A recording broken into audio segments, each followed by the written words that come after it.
For the repair of PCB DC-DC converter, the following procedure were necessary. Replacement of various electronic components and general cleanup of the unit. For testing, we use 24-volt DC as power supply. We can see that when we turn on the power supply, the LED lights up.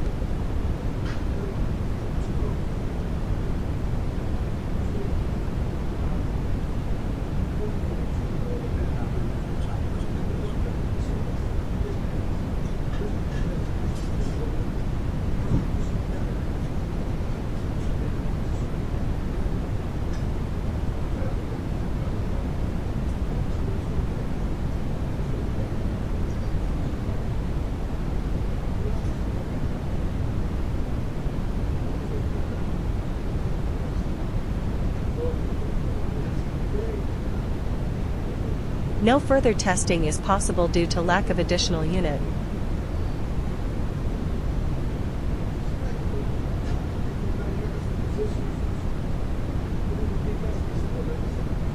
It is now clear that the PCB DC-DC converter is working successfully, and it is ready to be delivered to the customer.